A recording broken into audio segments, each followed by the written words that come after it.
Shabbat Shalom, everybody. Just a small idea to take us into Shabbat and into the early minyan tomorrow. Sorry, Lawrence. So this week's Parshat is Shelach. It's the famous episode in the Torah, a very, very dark time for our people vis-a-vis their journey, their sojourn through the desert. As we may be familiar with the story, 12 spies, one from each tribe, get sent into the land of Israel to scout out the land and to see what it's like and to hopefully report back with a positive story. We all know what happens, though. They come back, and two of those travelers come back with a positive story, a positive feedback, and the other 10, the Miraglim, they come back and they tell everyone that all hope is lost.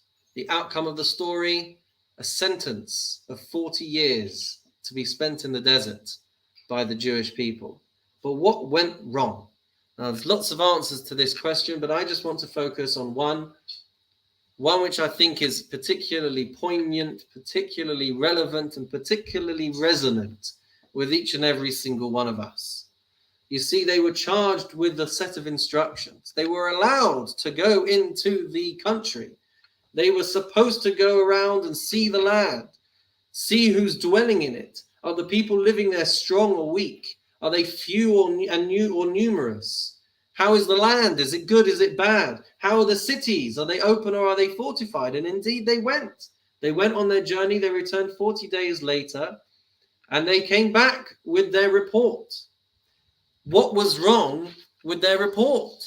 They came back and they told them how it is. They said there are giants. They said that there is the land swallows up its inhabitants. They came back, they reported, they did their job. So why are we so critical about the actual result of the Miraglim?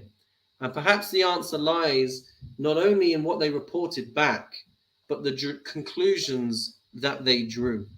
You see, if they had come back and they had said, yes, we've seen mighty people, we've seen well-protected cities, and you know what, guys, we need to figure this out. We need to rally around, we need to see and strategize about what it is that we are going to do to make sure that we can be successful, to make sure that we can go and conquer the land. But that's not what they did.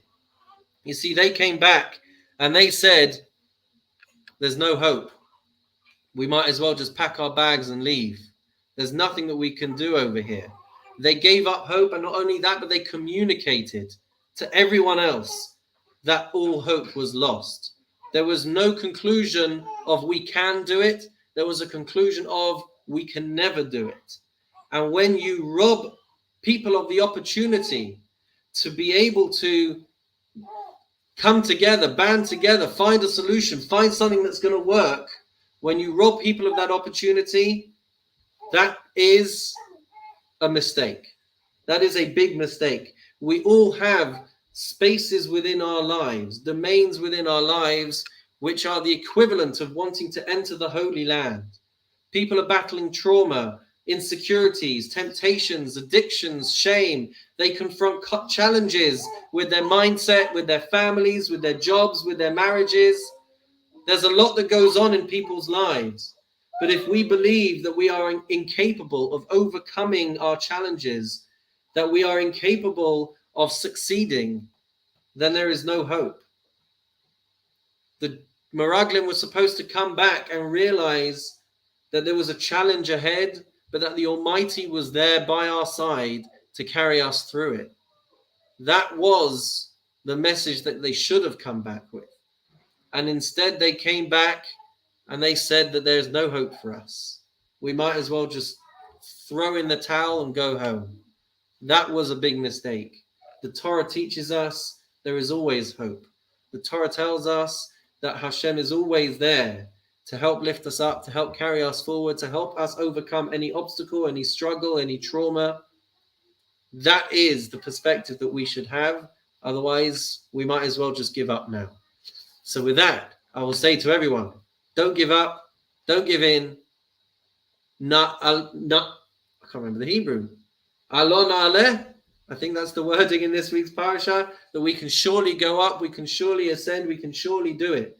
That was the message that the Miraglim should have given us, and not, God forbid, the opposite. Shabbat